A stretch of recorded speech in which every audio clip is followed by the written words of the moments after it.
ali uns troquinhos, ela mandava comprar leite, eu ia juntando 10 centavos. 10 centavos fazia R$1. Quando eu saía da escola, eu passava numa vendinha que tinha na frente, comprava R$1 de doce, montava uma banquinha com um tijolo na calçada e vendia aqueles doces.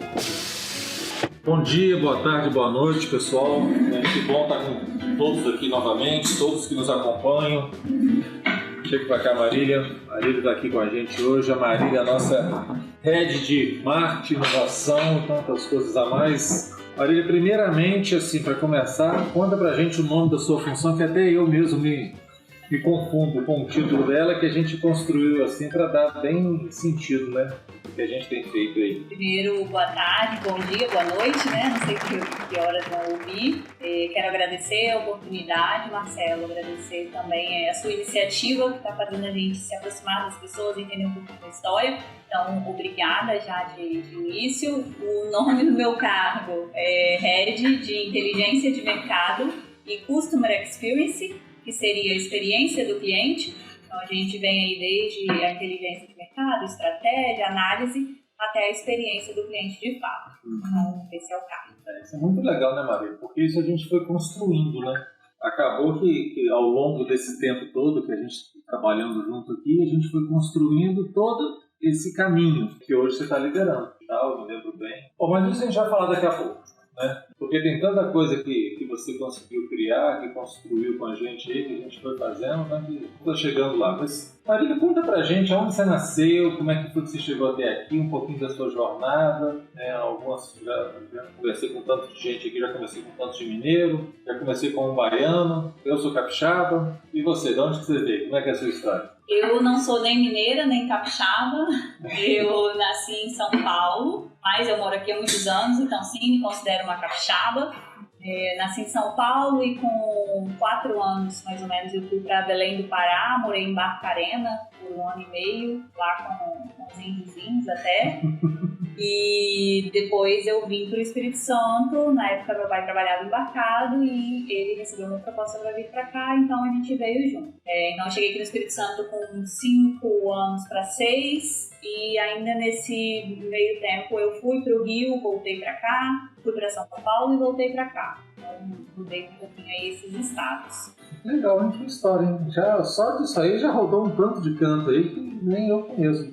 Belém do Pará nunca fui. E você lembra de lá? Você tem alguma lembrança de lá? Tenho poucas lembranças, mas até quando eu vejo fotos, eu tenho assim, uns flashes. Então, eu lembro que era tudo muito longe, então Barcarena, pra gente ir pro centro, a gente precisava pegar uma balsa e ficava ali cerca de 1 hora pra ir no supermercado ou comprar alguma coisa. Me lembro, assim, de lá. Que legal. Então você vem, faz esse passeio todo, vem pra cá, vai pro Rio, volta. E você estudou o quê? Aonde? Como é que foi a sua formação? Eu estudei em escola pública, né, durante toda minha vida e estudei aqui no Espírito Santo, de vez em quando eu ia pro Rio, voltava para cá, mas a maior parte foi aqui. Essas mudanças, inclusive, impactavam muito em relação aos meus estudos, porque existe uma diferença muito grande do ensino público até de um estado para o outro. Então, às vezes eu estava aqui, por exemplo, numa 3ª série, numa 4ª série, quando eu chegava no Rio, a 4ª série estava aprendendo o que eu aprendi na 2ª. Então, isso às vezes até dava alguma desestimulada, mas eu consegui administrar e tive ótimos professores também que souberam aproveitar. Então, quando alguém via que eu estava um pouquinho ali fora daquele tema, me chamava para ajudar a dar aula junto, então isso foi me estimulando. E aí, a maior parte do tempo, então, eu estudei no Espírito Santo e cursei, até o ensino médio, cursei sempre em escola pública. Na parte de, eu lembro que até ontem a gente estava conversando, né, sobre história, vida e profissional, e eu pensei, né, bom, deixa eu ver aqui o que tem de história relevante, né, e eu vi que algumas coisas se encaixavam muito, assim. Então, por exemplo, na minha parte escolar aí, na época que eu estudava, eu lembro que quando eu tinha 8 para 9 anos, eu falava com minha mãe que eu ia dobrar o dinheiro. Então eu juntava ali uns troquinhos, ela mandava comprar leite, eu ia juntando 10 centavos, fazia R$1. Quando eu saía da escola, eu passava numa vendinha que tinha na frente, chamava Bico Doce, lembro até hoje. Comprava R$1 de doce, ia pra casa de tarde, eu estudava de manhã, montava uma banquinha com um tijolo na calçada e vendia aqueles doces. Você tinha que idade mesmo? 8 para 9 anos. E aí, só que pra mim aquilo ali não era um trabalho. Pra mim aquilo ali era uma diversão. E aí E aí eu lembro que pra mim isso era o dobrar o dinheiro, né? E conseguia dobrar? Conseguia. E aí eu parando pra pensar nisso, eu falei assim, eu acho que eu já aplicava o CRM sem saber o que era. Porque eu ia na vendinha pensando assim, o meu vizinho tal gosta de tal coisa, então eu vou comprar isso. O outro gosta de tal coisa, eu vou comprar isso. Então o que eu trazia naquela tarde vendia. E no outro dia eu voltava. Aí comprava mais variola, mais bala. E aí fazia essas comprinhas. Nossa, que legal, né? Assim, só de começo, né, a gente percebe assim, como é que você teve que ser flexível, né, Marisa? Assim, vem de uma cidade, vai para outra, pega uma escola, pega outra. Você estava falando dessa questão de ajustar a questão dos currículos escolares, né? Assim, e a disponibilidade está mudando com essas coisas todas. E como é que também enxergar as oportunidades, né? Assim, podia dobrar o dinheirinho, né? Você ia lá e dobrou o dinheiro. Então, assim, e de novo, né? Assim, de novo não, né? O trabalho como base, né? A persistência, não importa se está numa escola aqui no Espírito Santo, no Rio, você comentou, se é público ou se não é, as dificuldades tem e a gente vai transformando isso, né, em ganhos para a vida da gente, que eu fico pensando assim, quanto que isso fez mais forte hoje em dia, né? Como isso serviu para te fortalecer para tantos momentos de mudança que a gente vem vivendo hoje, né? Então, assim, como é que essas coisas lá de trás ajudam aqui? Então, me fala mais, seu ensino médio, como é que foi isso tudo? Com certeza, isso impactou bastante. E aí eu fui para o ensino médio, eu lembro que quando eu saí da 8ª série para o ensino médio, eu já tinha na cabeça que eu queria estagiar, quero estagiar. Porém, eu morava em Nova Almeida e ninguém queria me aceitar no estágio porque Nova Almeida era muito longe. Tá. Então, e você era menor também, né? Mas tem estágio de ensino médio, aí quando você faz uns 16 anos ali, você pode fazer. Menor aprendiz? Isso já aí. Tinha, não sei. Já tinha. De 14 a 15 anos podia fazer o menor aprendiz, mas eu não consegui o menor aprendiz porque eu não morava perto dos locais. E aí, então, eu fui fazendo o ensino médio no Aristóbulo, que é uma escola em Laranjeiras, e aí nesse período também eu lembro que eu já não vendia mais doce, mas eu sempre vendia alguma coisa. Então, ali eu vendi hidratante, eu vendi roupa de cama, vendi sabão que eu fazia com a mamãe. Na verdade, desde o fundamental. Então, assim, enquanto eu não encontrava um estágio, eu ia vendendo alguma coisa. E eram coisas extremamente aleatórias. Um mês eu tava vendendo sabão, outro mês eu tava vendendo bijuteria. Então, eu sempre tive muito isso comigo, assim. E aí, no ensino médio, no 3º ano, eu consegui um estágio. E aí, eu falei, uau, então agora vamos lá. E era onde esse estágio? No grupo DIT. Nossa, lembro. De roupas que tinha aqui, era ABC, comércio, exatamente. Né? Exportação, uma coisa assim, né? Isso aí. Eu lembro desse, nossa, DIT. Tinha várias lojas aqui em Vitória, né? Tinha. Era roupa, né? Roupa, cortina, tinha tudo. Casa, isso mesmo. Nossa, e você fazia o que lá? No estágio, o estágio era basicamente para você fazer cadastro de cliente. Então, o estagiário não podia mexer com caixa, né, com algumas coisas específicas.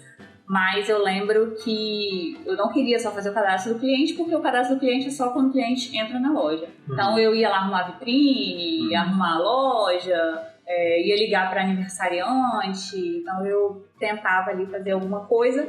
E eu estudava de manhã, então, e trabalhava à tarde. E aí eu fiquei na loja por 2 anos, que era o período que podia ficar de estágio. E aí, nisso, eu já estava... 3º ano, eu precisava pensar o que eu ia fazer, né, de faculdade. E aí foi quando eu falei, e agora? Porque tinha muito... Eu precisava tentar a UFES, na verdade, na época eu nem tinha condição de pagar de fato uma faculdade. E eu falei, o que eu vou tentar na UFES? porque eu também sei que a minha base não foi tão boa. Então, o que eu vou conseguir ali na UFS? E aí, na época, eu gostava muito da área de vendas, de estratégia, de cliente, experiência. Eu falei, bom, acho que eu vou para a área de publicidade. Enquanto meus professores falavam, meus professores de física, matemática, etc. Não, Marília, você tem que ir para a área de exatas. Fazer engenharia, alguma coisa nesse sentido assim. E aí eu falei, bom, vou tentar publicidade e em paralelo eu vou tentar sistemas de informação no Salesiano.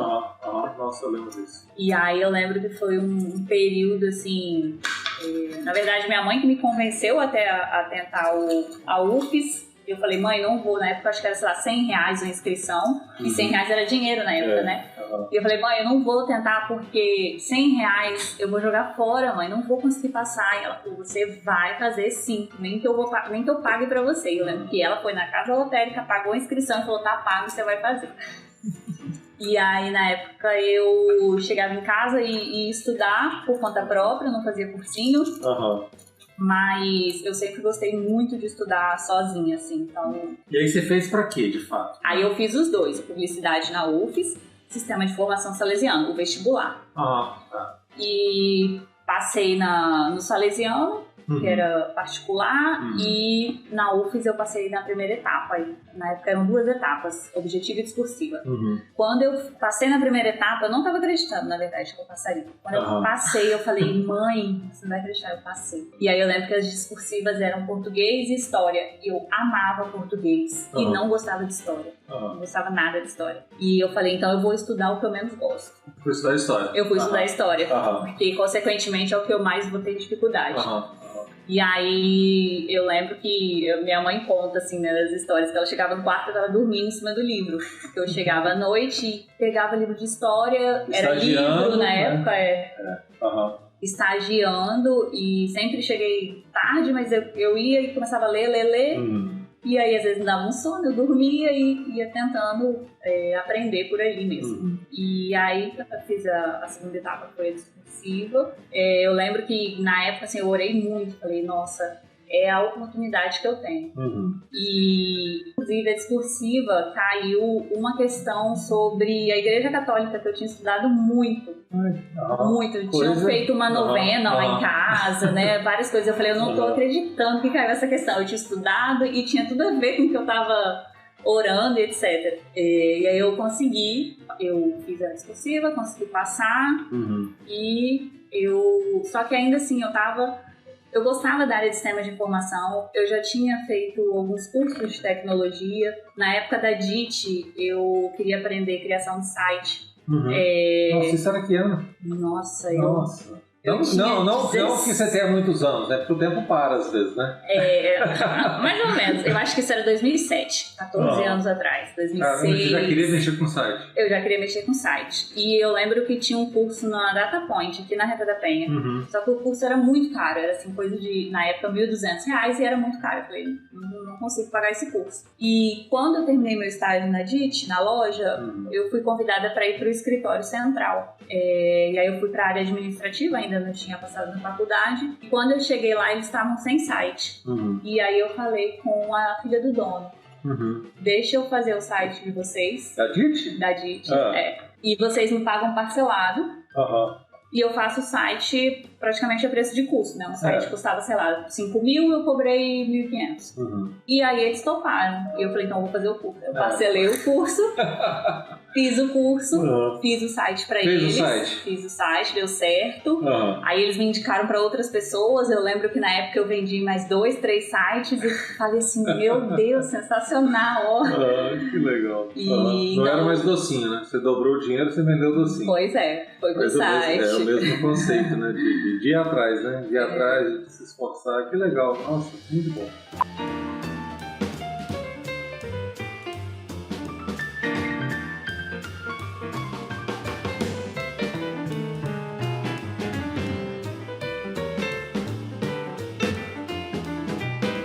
Na época que eu tinha que escolher, já sabia que eu gostava um pouquinho de tecnologia, mas gostava muito de publicidade, de marketing e tinha passado na Federal. E passou na segunda etapa? Passei na segunda etapa. Eita. Falei, então agora é a hora, né? E assim, eu fui de cabeça. Entrei na UFES de corpo e alma e com uma observação que eu precisava trabalhar.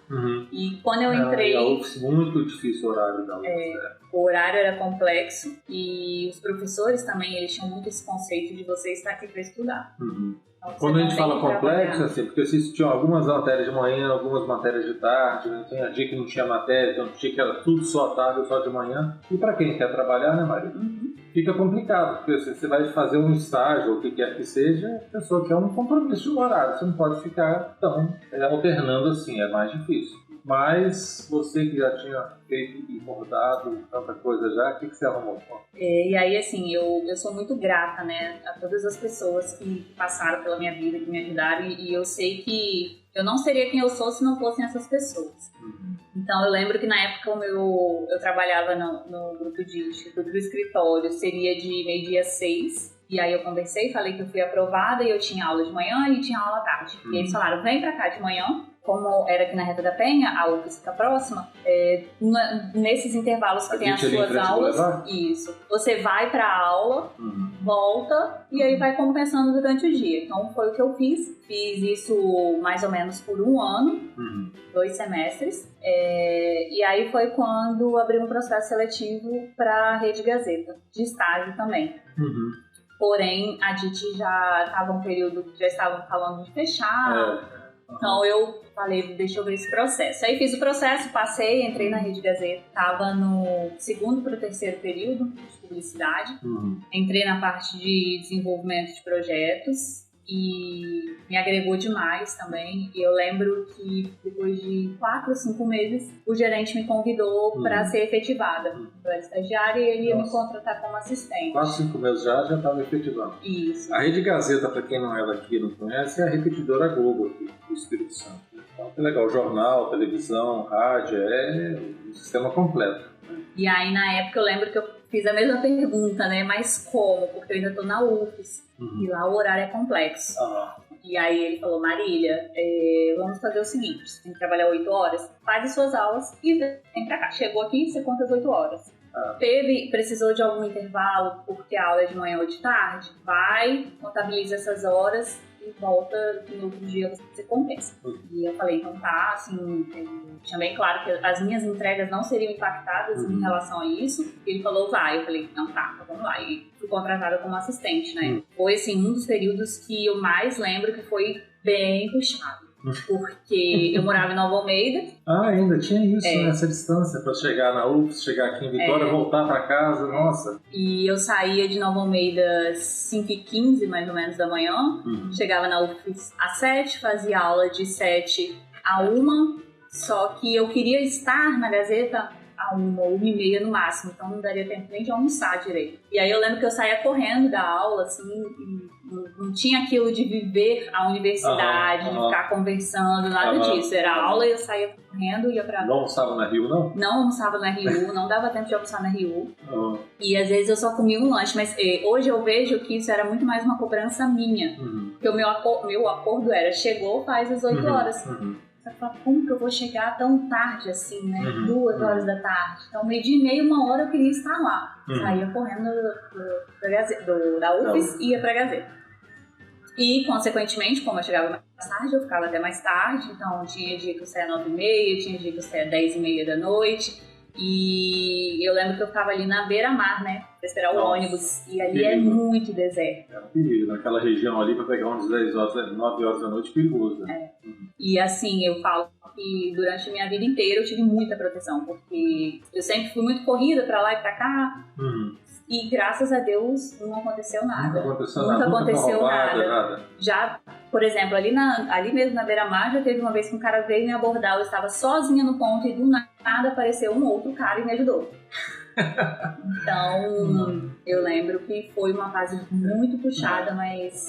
Engraçado, eu creio muito nessas coisas também. A gente trabalha sério, faz sério. Você vê, as pessoas vão aparecendo que reconhecem esse esforço e vão te apoiando. E parece que Deus, os anjos, sei lá o que, vem uma força que vai abrindo o caminho pra gente, vai nos protegendo, né? Porque na beira-mar, 9 horas da noite, quanto tempo você ficou pegando ônibus ali à noite? Nossa, 3 anos e meio. Pois é. perigoso, perigoso. É um lugar mais arriscado, mas uma pessoa abençoada aí foi dando certo. Graças a Deus. E aí eu era assistente, aí passou mais uns 8 meses, abriram uma vaga para analista e meu gestor me convidou, então eu fui promovida a analista. Eu falo que a Gazeta foi uma escola para mim, aprendi muito e tive muitas oportunidades também. Então eu continuei ali, me formei e eu lembro que na minha formatura a gente tinha convites limitados, né? E eu fiz questão de pegar um convite, separar e falar com o meu gestor, esse convite é seu, porque com certeza eu não teria me formado, não teria se não fosse a ajuda dele, porque eu ia ter que escolher trabalhar. Então, eu tenho muito essa gratidão. Nessa época eu trabalhava com o Márcio Chagas e Bruno Araújo. E a Letícia Lindenberg também, em alguns momentos. Então, eu me formei, fiquei mais um período lá. Quando fiquei no total lá 3 anos e meio para 4, foi quando eu fiz um processo seletivo para entrar aqui na Curumá. Eu já tinha trabalhado na DIT, foi pra Gazeta, e aí que você entra aqui, então. E aí que eu entro aqui. E nós estamos falando de 7 anos atrás. Né? Isso. E você entrou como o que aqui? Aí eu entrei aqui como analista de CRM, era só eu, mais uma analista de marketing e a supervisora. Então o marketing era isso, eram 3 pessoas. Era vocês 3. 100%, você representava 30% do marketing. Éramos em 3 pessoas.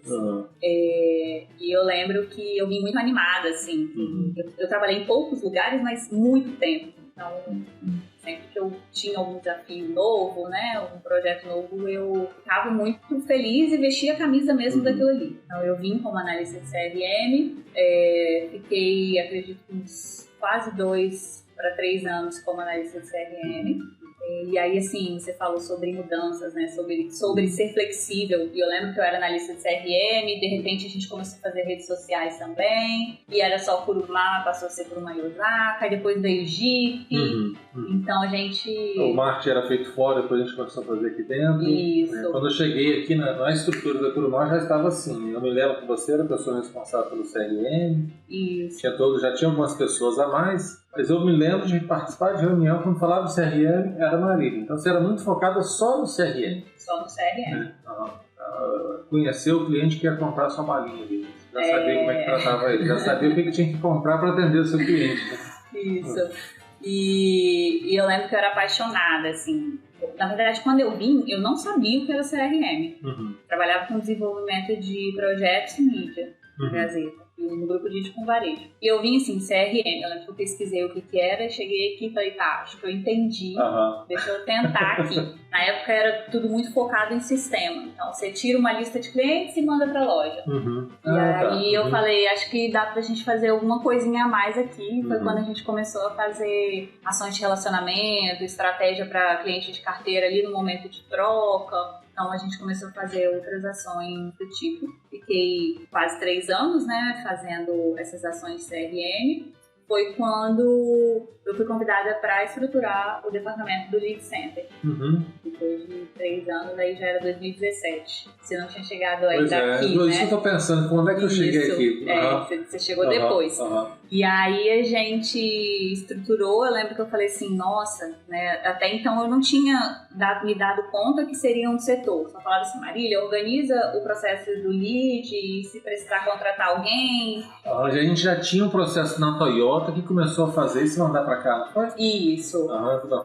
No caso, ele foi estimulado pela Toyota, né? Isso, a Toyota enviava o lead e cada loja cuidava do seu, mas não tinha muito mensuração disso, né? Então comecei, o processo de lead eu já tinha estudado, estruturado um pouquinho, e foi assim que eu comecei. Então eu lembro que no início as coisas deram muito certo. Então a equipe comprou a ideia, as pessoas eram novas e eram bem engajadas também. Eu lembro que no processo eu pedi pessoas que não tivessem experiência, pessoas que fossem até recém-formadas, não precisava ter curso superior. Falei, deixa vir que aqui eu vou formar, vou ensinar. E aí você preparava do seu jeito, né? Isso. Boa estratégia, né? Então, hoje, por exemplo, a gente tem no Lead Center que entrou aqui com 18 anos. A gente tá fazendo o bolinho de aniversário de 22. Aí eu falo com eles, eu vi vocês crescendo. Que legal. E isso 2017 e foi dando um resultado bem legal, né? Ainda em proporção bem menor, 4 pessoas, a gente fazia, sei lá, 30 vendas por mês, e só de veículos novos por Maio Osaka. Um tempinho depois, a gente decidiu internalizar o marketing digital, que aí é quando você chega, e isso pra mim foi um marco. Muito bom na época, porque a gente trouxe isso tudo pra dentro, né? Ficava uma confusão, a gente demorava muito sair com as campanhas, as coisas todas demoravam muito. E aí a gente começa com isso, e com isso trouxe velocidade e agilidade pra gente, né? Porque a gente ficava com muita discussão. Bom, o mês acabou, o que vai ser mês que vem? Aí vinha a Toyota com as campanhas que ela queria, a gente acionava a agência demorava tanto a entender e trazer, quando ela estava tudo pronto, o mês já estava acabando. Então a gente tinha pouco tempo de reação, ficava caro e pouco efetivo, né? Exatamente. Então a gente comenta isso, que as pessoas falam, por que a gente internalizou e tal, né? E na agência, às vezes, não conseguia entender a nossa cabeça, o que eram os nossos desafios, né? Porque às vezes eles trabalham com todas as marcas de carro, mas cada marca tem um jeito. Isso foi um dos grandes motivos que a gente trouxe e que favoreceu muito, pelo jeito, né? Sim, e para mim isso foi um marco, porque na verdade quando a gente teve a conversa, né, para internalizar o setor, eu lembro que eu fui embora chorando, porque eu amava fazer o CRM e quando falaram, Marília, você vai estruturar agora o digital e você não vai mais fazer o CRM, porque você vai precisar focar no digital. Então, o CRM foi para o marketing offline. Eu falei, meu Deus, mas eu amo CRM, eu amo experiência do cliente, eu amo relacionamento com o cliente. Eu não quero isso de digital, vai ficar frio, vai ficar tecnológico, e as pessoas... Então eu lembro que eu fui pra casa falando assim, não é possível, né? Será que eu vou gostar disso? E aí eu lembro que eu chorei de noite, cheguei em casa, chorei, mas assim, eu acho que eu chorei porque eu tinha que chorar. Aí no outro dia eu acordei e falei, vamos lá, é um desafio, então tem um porquê. Né? Até a Lucilena falou, né, sobre os nossos karmas, então tem um porquê aí.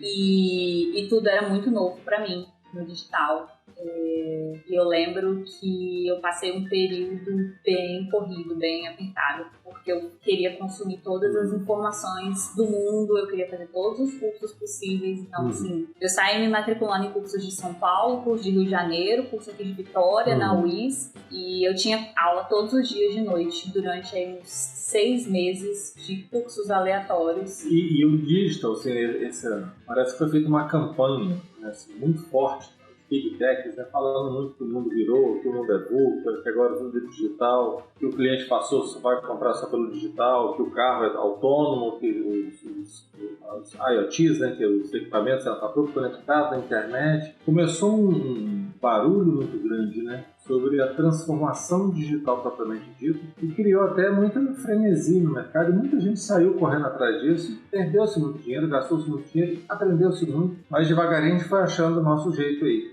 Bem legal essa disposição sua, né, de ir atrás, de conhecer isso, né, que permitiu dar grande salto aqui dentro. Sim, e eu lembro que eu tinha uma grande preocupação, porque a gente ia formar uma equipe aqui dentro, e eu queria entender de todas as áreas e saber fazer para saber orientar a equipe que a gente ia formar. Então eu ouvia assim, né, algumas pessoas falando, não, mas para você fazer a gestão você não precisa saber o que acontece ali, mas eu falava, não, para eu me sentir segura, para passar segurança para a equipe, para apoiar, né, porque é novo para todo mundo, eu preciso saber. Então eu lembro que eu estudei, eu fiz as primeiras campanhas sozinha, então a parte de performance, site eu entendi um pouquinho, programação, mas claro, tudo mudou muito. E as primeiras campanhas eu fiz sozinha, porque eu queria entender aquele dia a dia, né? O CRM, o marketing no geral eu já sabia, mas eu precisava saber as outras coisas. Não seria para as outras pessoas. Então... Mas quando que a gente traz o Gustavo Reis? Já estava nessa fase já? Foi... depois desses 5 meses iniciais. Aí que a gente traz, assim, na época eu estava no Minsk fazendo curso, eu, o Bruno e o Aires, estávamos fazendo curso lá e tive uma aula lá, questão do digital e tal, eu fiquei bastante impressionado com a conversa do Gustavo, e a gente convida o Gustavo para fazer uma palestra aqui para estimular as pessoas, e depois a gente acaba combinando com ele dele ser um tutor seu, né? Porque assim, tinha todo esse conhecimento teórico que você estava indo buscar, e ele trouxe um pouco do prático, né? Bem legal, me parece. Sim, Então foi um divisor de águas, assim. Eu falo com o Gustavo sempre que eu tenho oportunidade e eu reforço com ele, falo que ele me virava minha cabeça de cabeça para baixo. Ele vinha, ou a gente ia para São Paulo, e eu saía dos encontros com ele completamente, assim, borbulhando coisas na cabeça e com peças a encaixar. Ele nunca foi aquele mentor que deu as respostas, até por isso, né, a qualidade dele e a capacidade dele. Ele fazia você pensar, ele te dava as perguntas certas. Então, eu lembro que algumas pessoas participaram de algumas reuniões com ele e até falaram, nossa, mas ele não te responde. E eu falava, mas ele te faz a quase pergunta. Quase um psicólogo, né? Quase igual aqueles psicólogos que fica te analisando lá e faz as perguntas para você ter que se virar com as respostas. Isso aí. Então, ele foi extremamente importante, assim, na minha formação, nos resultados. Eu sempre falo com ele, compartilho, né, alguns resultados que a gente tem positivos e eu tenho muita gratidão também em relação a esse período aí. E a gente consegue construir, né, Marília, um grande setor, vamos falar só do digital, né? Depois a gente amplia um pouquinho mais, mas só nessa parte do digital a gente consegue, né? Você ficou com quantas pessoas? Qual foi a grande virada assim, que você acha que você olhou? Você falou, uau, que legal que a coisa está rodando. Como é que foi isso? Olha, a gente cresceu bastante e eu lembro que a gente começou ali com 3 pessoas na equipe estratégica, o Lead Center já tinha quase 10. E chegou no momento que a gente estava gerando um volume de lead que precisava crescer a equipe do Lead Center. E a gente começou a atender outras áreas de negócio e outras marcas que a gente também precisava crescer a equipe estratégica. Então eu lembro que aí a equipe estratégica foi mais ou menos para 8 pessoas, o Lead Center 10, e foi quando eu olhei e falei assim... Já estava com 18 pessoas. Nossa, 18 pessoas e assim, 2 núcleos, né? Então, com cada um eu tinha uma conversa. E eu ainda tinha um terceiro núcleo, que é o showroom de vendas. Porque eu precisava concluir ali a negociação, precisava acompanhar com os gestores. Então eu lembro que eu falei, nossa... acho que caminhamos bem, assim, acho que tá dando certo. E aí a gente, um tempinho depois, 2, 3 meses, a gente ganhou um case na Toyota de maior conversão do Brasil. E a gente estava na reunião lá, nem sabia, né, que isso seria apresentado. E quando foi apresentado, eu acho que deu um estalo, assim. Falei, isso deu certo. Muito legal, que bacana, que trajetória, né, Maria? Que legado, né?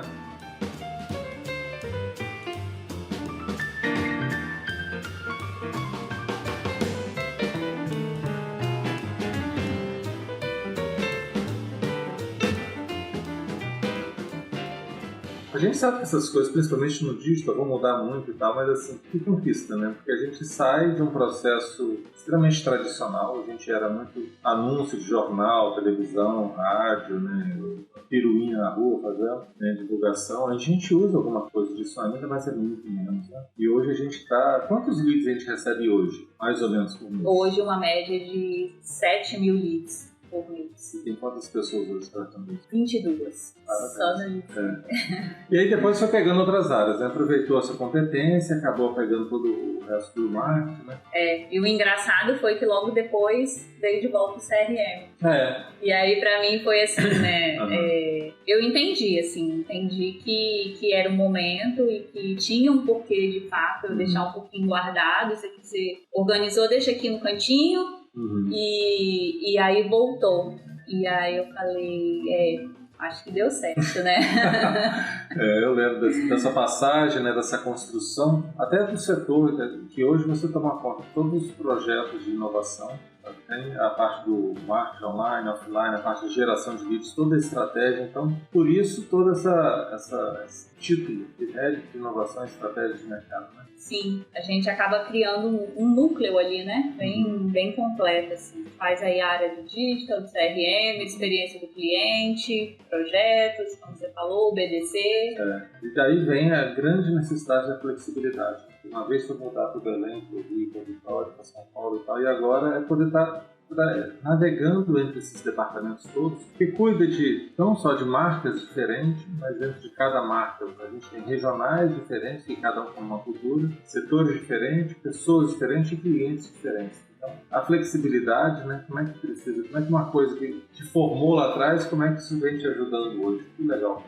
Bom, parabéns, Marília. Que bela construção, que belo legado que você fez, conseguiu estar aí entregando grandes resultados. Hoje a Curumar é uma referência no Brasil na parte tanto do marketing, do digital, online, offline, prospecção do cliente, que é o BDC, os projetos. Hoje estava uma pessoa me falando, um monte de querendo saber o que a gente faz, o que não faz e tal. Muito bom, parabéns. De fato, é um grande legado. Essa área que você mexe, que é uma área tão borbulhante assim, Marília, quando você olha para frente daqui a uns 5 anos, 10 anos, como é que você vê esse mercado, a forma de se relacionar com o cliente, quanto que vai ser digital, quanto você acha, quanto vai ser online, offline? Como é que você enxerga isso para frente? Olha, eu acredito que a gente já teve uma grande mudança, né, no comportamento do consumidor, até impulsionado pela pandemia. Não foi devido a ela, mas com certeza foi impulsionado. Mas eu acredito que as empresas elas começam a utilizar mais a capacidade de tecnologia, do digital, etc. Mas se eu for parar para ver, assim, nos próximos anos, eu acredito que o grande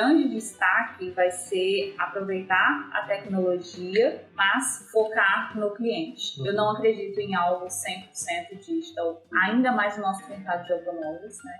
Em outros, claro, a gente consegue ainda ir 100% esse online, mas eu acho que hoje a tecnologia ainda é um pouquinho vista como um diferencial e não vai mais ser. E vai ser normal. É normal você ter um site, é normal você ter um WhatsApp para atender o seu cliente. É básico. Né? É básico.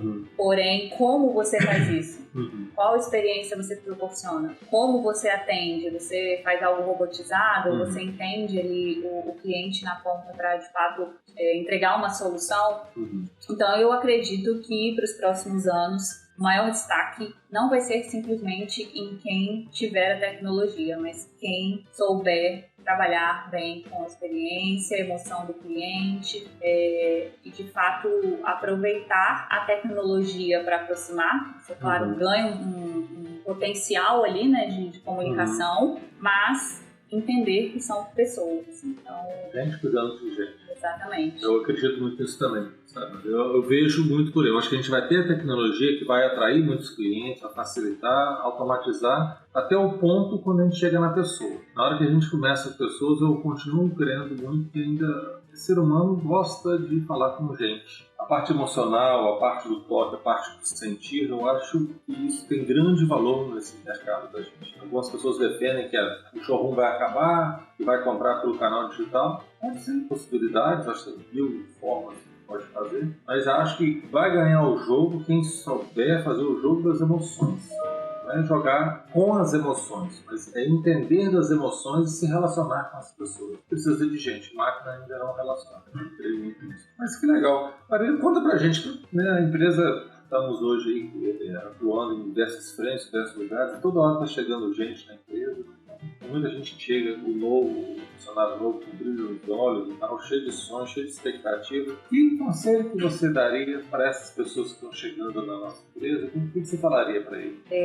Eu sempre falei, né, sobre esse sentimento de dono, vestir a camisa. E ontem, inclusive, eu escutei isso do senhor Ailmer, eu falei, eu acho que é isso.